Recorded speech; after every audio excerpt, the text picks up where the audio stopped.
মাসে দিনের বেলায় বালেক পুরুষ মহিলাদের জন্য খাওয়া দাওয়া করা, বিড়ি খাওয়া, পান খাওয়া জায়েজ আছে? কথা বলেন না কেন? না জায়েজ, হারাম কাজ, গুনাহের কাজ, কবিরা গুনার কাজ। সুতরাং রমজান মাসে রোজা কাজা করলে আমল নামায় গুনাহ যোগ হয় কি হয় না? আওয়াজ দিয়ে বলতে হবে, রেসপন্স দেওয়া লাগবে, গুনাহ হয় কি হয় না?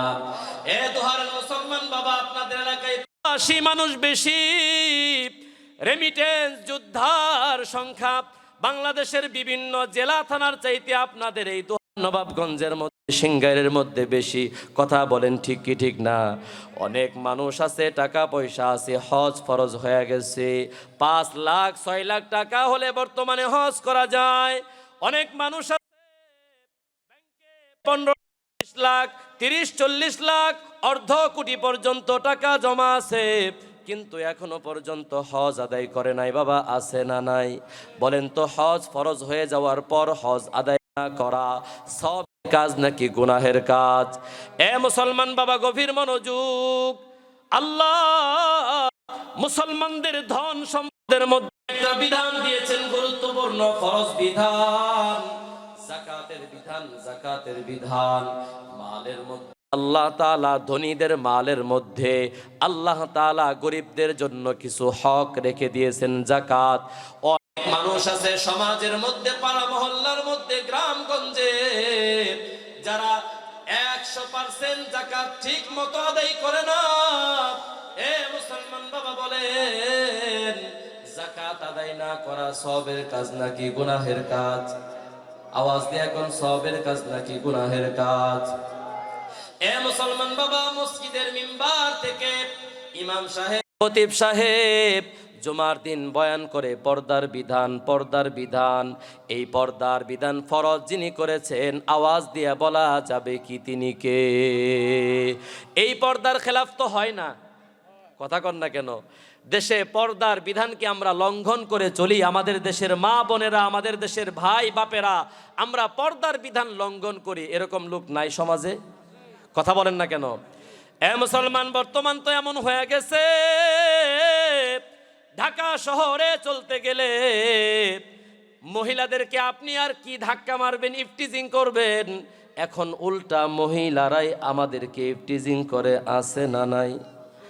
এমন জায়গা আছে, বহুত রাস্তাঘাট আছে যেখানে আপনি চেষ্টা করবেন তাদের থেকে বেঁচে থাকার জন্য, কিন্তু বেঁচে থাকা যায় না, বরং উল্টা মেয়েরাই আরো ধাক্কা মারে। এরকম ঘটনা সমাজে আছে না নাই? এ মুসলমান বাবা, তাহলে পর্দার বিধান লঙ্ঘন করা সওয়াবের কাজ না গুনাহের কাজ? চুরি করা সওয়াবের কাজ না গুনাহের কাজ? ডাকাতি করা সওয়াবের কাজ না গুনাহের কাজ? ছিনতাই করা, রাহাজানি করা, চাঁদাবাজি করা, চাঁদাবাজি সমাজের মধ্যে আছে না নাই? গরিব মানুষ সারা দিন খেটে পরিশ্রম করে টাকা পয়সা কামায়, কিছু কাঁচামাল নিয়ে বাজারের মধ্যে যায় বিক্রি করার জন্য। বাংলাদেশের কিছু চাঁদাবাজেরা আছে, যায় চাঁদা চায়, এই বেচা কিনা যাই হোক না হোক চাঁদা দেওয়া লাগবে, এরকম চাঁদাবাজ সমাজে আছে না নাই? বলেন। জালেম, এরা জালেম, নিঃসন্দেহে জালেম।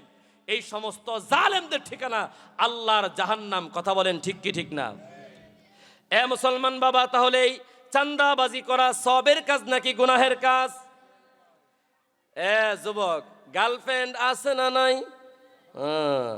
পর্দার অন্তরালে যে সমস্ত মেয়েরা বয়ান শুনছো, এই বলো, বয়ফ্রেন্ডের সঙ্গে খোশ গল্প করা, বয়ফ্রেন্ডের সঙ্গে ঘুরতে যাওয়া, বিভিন্ন পার্কে ঘুরতে যাওয়া, আছে না নাই?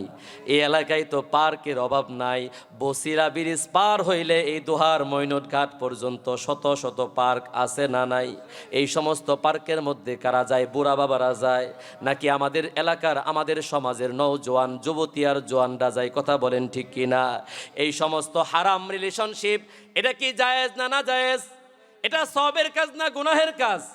এই যে যুবকরা পটর পটর শুরু করছে, হ্যাঁ, মানে বুঝতেছে তো, জায়গা মতো লাগতেছে যে ওর।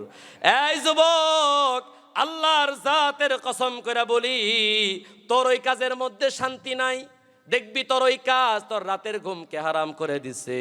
এমন যুবকও পাওয়া যায় ফজরের নামাজ পড়ে না বটে, কিন্তু গার্লফ্রেন্ডের সঙ্গে সারা রাত কথা বলতে বলতে SMS করতে করতে পার করে দেয়। এমন ঘটনা সমাজের মধ্যে আছে না নাই?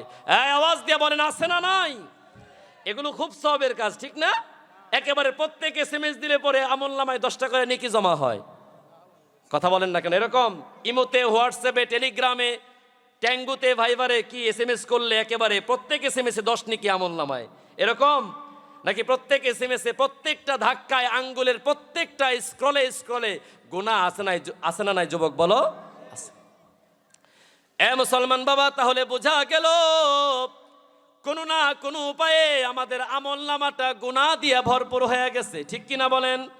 এ মুসলমান বাবা, আমি আপনাদের কাছে জানতে চাই, দুহারবাসীর মুসলমান, এই গুনাহ নিয়ে তুমি আর আমি যদি কবরের মধ্যে যাই বাবা, দুনিয়ার জমিনে তওবা করে আল্লাহর কাছ থেকে গুনাহগুলো ক্ষমা না করাইয়া তুমি আর আমি যদি কবরের মধ্যে যাই, বলো তো বাবা, দুনিয়ার জমিনের এই গুনার জন্য কবরের মধ্যে শাস্তি আছে না নাই? আওয়াজ দিয়ে বলতে হবে, শাস্তি আছে না নাই? কবরের শাস্তির কথা আমরা হয়তো বা চিন্তা করি না রে বাবা। আহারে নবী আমার আজ থেকে 1500 বছর আগে জানায়া দেন, এরে আমার গুনাহগার উম্মত, গুনাহ নিয়া কবরে যায় না। নবী আমার ডাক দিয়ে বলেন, এ দুনিয়ার মানুষ, গুনাহ নিয়া তুমি যদি কবরের মধ্যে যাও, আল্লাহ রব্বুল আলামিন তোমার আমার কবরকে ডাক দিয়া বলবে, এরে কবর, সাইফুল ইসলাম আফসারি দুনিয়ার জমিনে বয়ান করে করে মানুষদেরকে শোনাইতো, আমি আল্লাহ তারে কণ্ঠ দিয়েছিলাম, সুর দিয়েছিলাম, কিন্তু তার আমল ভালো ছিল না, দুনিয়ার জমিনে অনেক গুনাহের মধ্যে লিপ্ত ছিল। কবর, আমি আল্লাহ তোকে এই মুহূর্তে আদেশ দিচ্ছি রে কবর, এমন ভাবে কবরের দুই পাশের মাটি তোমারে আমারে গুনাহগার বান্দা বান্দিরে চাপ মারবে।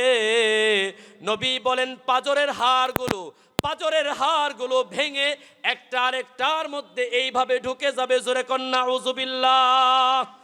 এ মুসলমান বাবা, এরে দুহারের মুসলমান, পর্দার অন্তরালে আমার কলিজার টুকরা মা বোন, দিলের কান দিয়া কথাগুলো শুনবা, বুঝবার চেষ্টা করবা, আমলের নিয়তে শুনবা। নবী আমার ডাক দিয়া বলেন, দুনিয়ার মানুষ, গুনাহ নিয়া তুমি কবরের মধ্যে যাও না। এরে বান্দা, তুমি যদি গুনাহ নিয়া কবরের মধ্যে যাও, নবী আমার বলেন 99টা বিষধর সাপ, সব চাইতে বিষাক্ত সাপ, নবী আমার বলেন ওই সাপের বিষটা কেমন শোনো, সাপের বিষের তীব্রতার কারণে ওই সাপের মাথার মধ্যে কোনো পশম থাকবে না, বিষের কারণে পশমগুলো সব পড়ে যাবে। এরকম একটা দুইটা না, এ মুসলমান যুবক নওজোয়ান, দিলের কান দিয়ে কথাগুলো শুনবা। রাত্রিবেলায় বালিশের মধ্যে আজকে মাথাটা লাগাইয়া তুমি দিল দিয়া কথাগুলো বুঝবা, মাথা দিয়া কথাগুলো ফিকির করবা। নবী আমার ডাক দিয়া কই, একটা দুইটা না রে, একে একে 99টা বিষাক্ত সাপ তোমার আমার কবরের মধ্যে ছাইরা দিবে আল্লাহ। আল্লাহ ওই সাপ রে ডাক দিয়া বলবে, সাপ, আমি আল্লাহ আমার এই বান্দারি দুনিয়ার জমিনে যৌবন নামক নিয়ামত দিয়েছিলাম, নিয়ামতের কদর করে নাই, বরং আমি আল্লাহ তাআলার নাফরমানি করে করে তার 60 বছরের জিন্দেগি পার করে ফেলছি। এরে সাপ, তুই এবার এই বান্দা বান্দিরে দংশন কর। নবী আমার ডাক দিয়া কয়, উম্মত, ওই সাপ যখন তোমারে আমারে গুনাহগার বান্দা বান্দিরে দংশন করবে, একবার দংশন করতে দেরি, তুমি আর আমি 70 হাত মাটির নিচে যেতে দেরি হব না। আল্লাহু আকবার, জোরে কন। এ মুসলমান, নবী আমার ডাক দিয়ে কয়, সাপ একবার দংশন করার সাথে সাথে ওই মানুষটা 70 হাত বা 70 গজ মাটির নিচে চলে যাবে। আল্লাহ তাআলা ফেরেশতারে ডাক দিয়ে বলবে, ফেরেশতারা রে, আমার এই বান্দার এখনো পর্যন্ত গুনাহের প্রায়শ্চিত্ত হয় নাই, ওরে আবারও কবরের জমিনের মধ্যে আন। ফেরেশতা তোমারে আমারে টান দিয়া ধইরা কবরের মধ্যে আবারও আনবে। আল্লাহ আবার সাপকে বলবে, সাপ আবারও এই বান্দারে দংশন কর। এই সাপ দ্বিতীয়বার আবারও দংশন করবে। তুমি আর আমি আবারও 70 গজ মাটির নিচে চলে যাব। এইভাবে আবার উঠানো হবে, আবারও দংশন করা হবে। নবী আমার ডাক দিয়া কয়, এইভাবে কিয়ামত পর্যন্ত গুনাহগার বান্দা বান্দির কবরের মধ্যে আল্লাহ তাআলা শাস্তি দিতে থাকবেন। জোরে কন্যা আউযুবিল্লাহ।